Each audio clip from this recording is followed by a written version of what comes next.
Welcome to Pennsylvania Newsmakers, and as always, thanks for watching. Well, guess what? Physician burnout.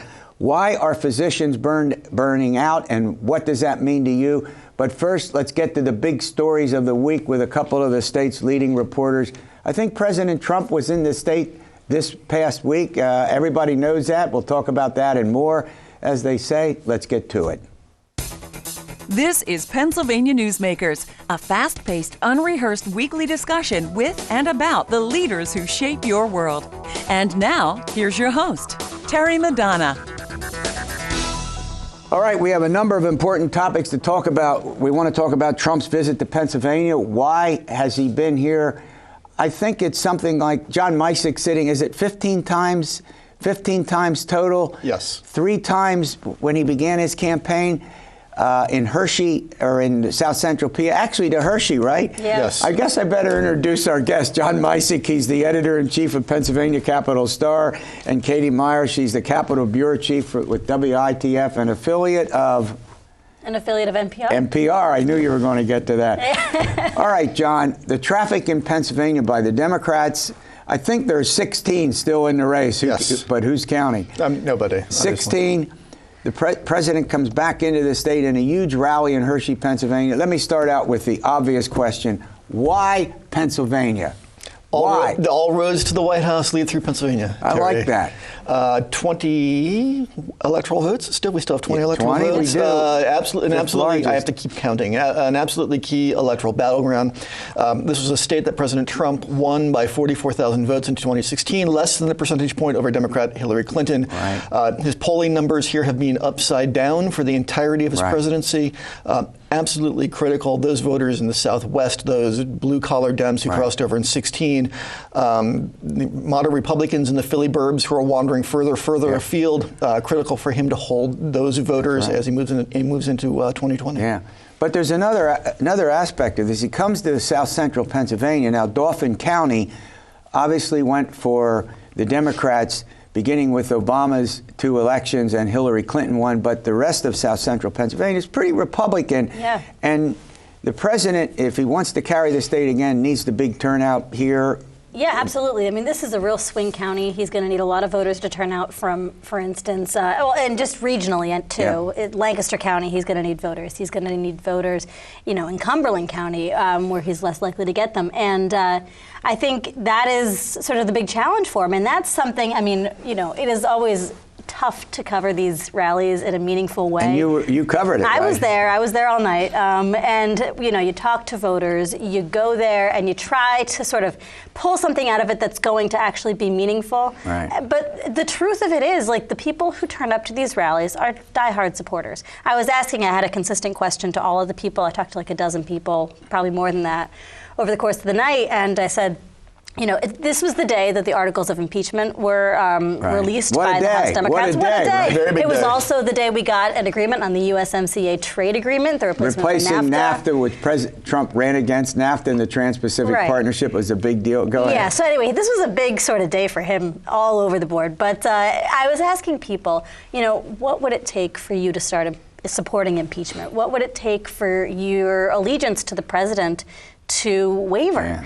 And consistently, every single person I asked said nothing. We're just on his board. So, my point in saying this is listen, we can go there, we can talk about the lines, but we have to remember these are not the voters Trump needs if he wants to win. That's a good point. Yeah, so. That's a good point. But John, the way I've been putting this, agree or disagree, I'm not prepared to say that Donald Trump can't win our state. I'm not saying he will, but I'm not prepared to say he can't replicate what he did, even though, as you accurately point out, the Philadelphia suburbs are increasingly a problem for Republicans. But which voter? Go ahead. No, Democrats had a monstrous voter registration edge in 2016, and they still couldn't pull it out. It's going to be predicated on the nominee, Terry. It's going to be predicated on enthusiasm for that candidate. It's going to be the GOT get out. Pardon me, I'm lapsing into jargon. It's going to be the get out the vote game on the ground in 2020. Yeah, no, you're right. It's going to be the money game. It's going to be everything. Democrats cannot take the state for granted. They made that mistake in 2016, and here we are. All right, I want to move on. Imagine this.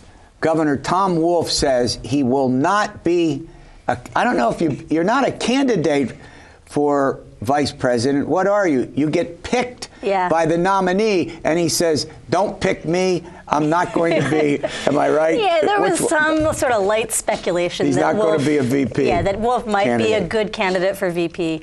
And the reason for that is he's the governor of Pennsylvania. He's reasonably popular here.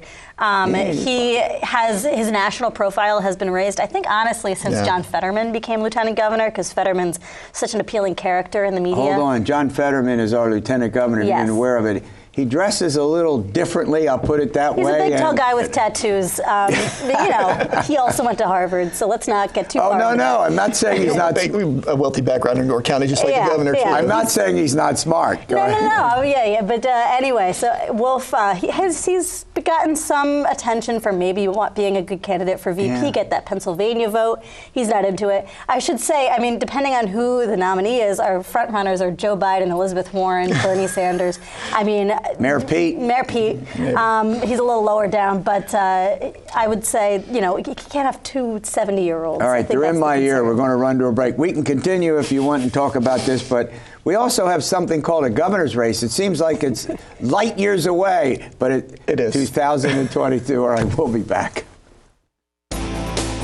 This broadcast of Pennsylvania Newsmakers is presented by the Pennsylvania Chamber of Business and Industry, the statewide voice of business, and by the Pennsylvania State Education Association and Partners for Public Education, bringing the power of a great education to our schools, our students, and our communities.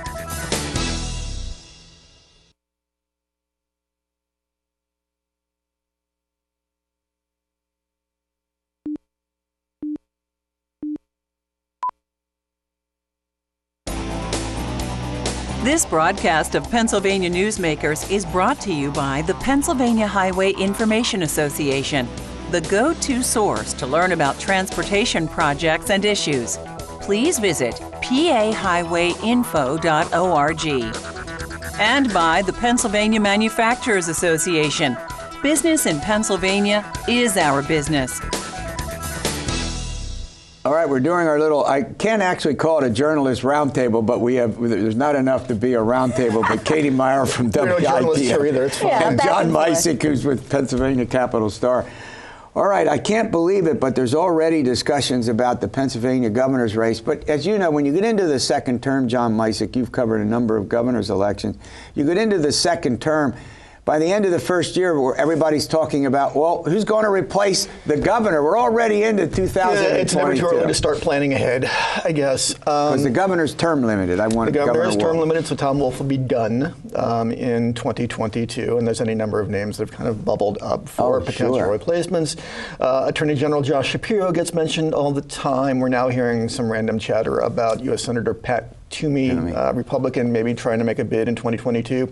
And Terry, you know, a lot of this talk bubbles up out of the annual Pennsylvania Society weekend, which was just a week ago this past weekend, or this weekend rather, excuse me. Thousands of Pennsylvanians go to New York this year. It was at the Midtown Hilton, where there's all kind of receptions and a big dinner, and it's politics, right? Yeah, I mean, and also drinking. And a lot of drinking. I mean, it's basically like a cardiologist convention for politicians is what it is. I like that. But, you know, all the speculation bubbles up, the gossip bubbles up, and traditionally the PA Society weekend, the year before an election, 2020 in this case, becomes like the launching round and that kind of stuff. So we'll see that in 2021, I guess, as people prep up for 2022.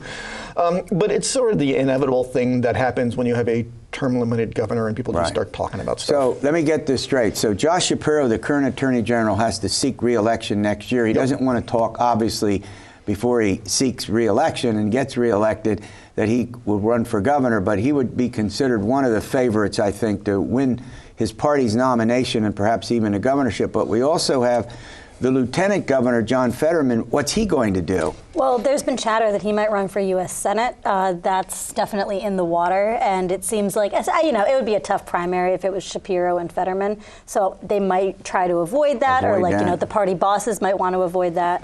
So I would put my money on Senate for him. On the Senate. And he has not ruled that out. He's been very sort of amenable. Fetterman came in third in 2016, but finished with an entirely respectable 19% of the tally that year, overperforming most people's expectations. He was only mayor of a small steel town. Exactly right. So. And when you're the mayor of the borough, you really have no responsibility to speak of. We're talking about Democrats, but the Republicans, do they have a field team?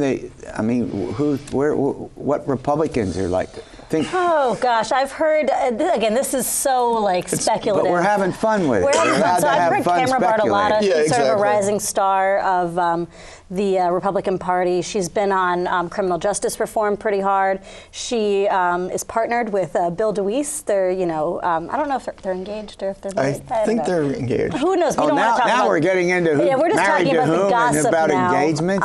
So anyway, so she's been talked about. She's again rising star. There have been some others, but I don't know. Yeah, so but there's not the sense that there's as deep a Republican bench. As there is there. So she seems to be on the Democratic side. Be remiss if we didn't mention State Treasurer Joe Torsella, who's also been noted as a potential 2022 he's Democratic candidate. He's the state treasurer. Yeah. Okay. All right, we got a minute left. Probation and parole reform. John, take it.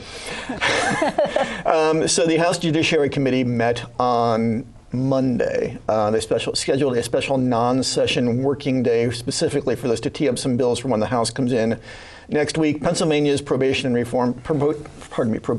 parole system is among the most conservative and punitive in the country. Does that mean it's difficult to get on probation and difficult to get? What it means is basically that you walk a very slender tightrope if you are a person who is on probation. Any wavering to one side or the other, you miss a meeting, you fail to gain employment, it's right back to jail for you. Or if you have not been sentenced to jail and you're just serving a probationary sentence, you can be sent to jail as a consequence. There were some amendments that were supposed to make the process a little bit more liberal, a little bit more lenient. Okay. The CNN anchor Van Jones, who's the head of this group called the Reform Alliance, has been out in front on this. The Philadelphia rapper Meek Mill is one of the great sort of examples par excellence of this. So where does it go? It was watered down in committee. There are some, such as Andy Hoover of the ACLU, who says the system would be made worse as a consequence of these amendments. They're supposed to come up for a vote in the House next week. Is this important? Absolutely. I mean, this is something, again, there's been this rising tide in Pennsylvania of wanting to change how the criminal justice system works. The question is, how far are Republicans willing to go with it? The Republicans, again, control the State House and Senate, so we'll see. All right, great topics. We'll have you back soon. All right, I'll tell you what, physician burnout, this is a hugely important topic. We might also talk about physicians in rural areas. We have the president of the Pennsylvania Medical Society who's going to join me, and we're going to chat about these, and we'll do that after these words. This broadcast of Pennsylvania Newsmakers is brought to you by the Pennsylvania Credit Union Association. Pennsylvania Credit Unions, where people are worth more than money. To find a credit union that is right for you, check out ibelong.org. And by the Energy Association of Pennsylvania, Pennsylvania's energy information source.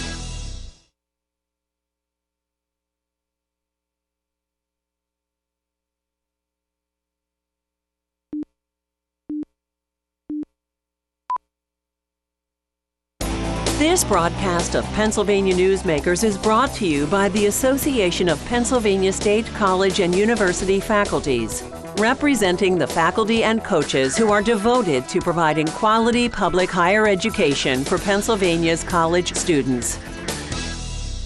Well, welcome back to the program. Joining me is Lawrence John, MD. He's the president of the Pennsylvania Medical Society. And I'll tell you, there's lots of topics that we take up. This one is, just unbelievably important when we end up talking about physician burnout, which ultimately leads to physician shortage. All right, Dr. John, take it away. What's going on with physician burnout? Well, Terry, first of all, I'd like to thank you very much for having me here this morning. It's my pleasure. It's a pleasure to be here. And to give me an opportunity to talk about physician burnout, which is actually one of my passions this year as the president of the Pennsylvania Medical Society. Physician burnout is really a public health crisis right now. It's been identified in over 50 to 60% of the physicians who have answered surveys that they have one element of physician burnout. And it affects so many things. It affects the economy because productivity is down, early retirement, and it's been noted that it may be anywhere between $4 and $5 billion is affected because of physician burnout. Wow. We have a major problem with physician suicides. There's 300 to 400 physician suicides every year in this country. Almost I'm going to one stop a day. you. I've heard generally about burnout, but suicides? Yes, it's a real problem. And it's not only with physicians, it's with medical students and residents. And if you accept a number of 300 a year, that would be one medical school class per year. Oh my golly. I mean, this is stunning. I mean, think about it, this way. It translates in, correct me if I'm wrong, physician shortage. That's correct, because of early retirement. Early retirement and suicides, and the fact that you got this burnout. Well, there's one question that looms large. What the heck can be done about it? Well, we've identified almost 80 different components that can 80? affect it. 80, yes. But I think some of the leading causes of it is one, work overload. Physicians are really strained. They're asked every day to do amazing things to take care of their patients, and sometimes it just gets overwhelming. I think the second thing, and everybody recognizes that when they go to their doctor, is this electronic health record. We spend so much time in front of the computer and entering data, and it really gets in the way between the patient-doctor relationship. You have this computer sitting there. And we spend a lot of time reading the reports online, that we have to have a doctor's visit. Go ahead. Right. I think reimbursement is an issue, particularly in primary care. The reimbursement in primary care is low. Physicians come out of their training with large debt, between college debt, medical school debt. They can have a $250,000 debt. Trying to make means, to have enough income to cover all your expenses is very hard to do.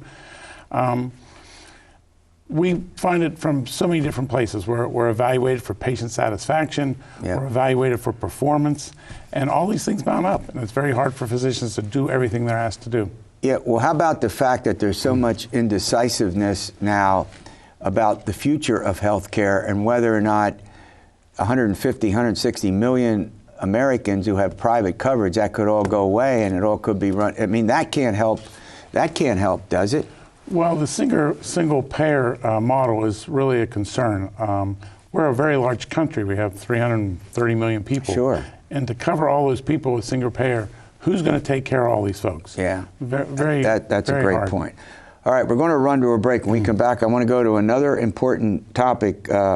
Pennsylvania, we have urban communities, we have suburban communities, but we also have a large swath of our state is rural and concerned about patients and physicians in rural areas and how tough it is to get to see a doctor. You have to travel 3 days. I'm joking, but you get the point. Hours to get to see a physician. We'll be back. This broadcast of Pennsylvania Newsmakers is brought to you by the Pennsylvania Medical Society. Inspired physicians committed to the good health of Pennsylvanians and the advancement of the practice of medicine. And by the Pennsylvania Healthcare Association, the future of long-term care.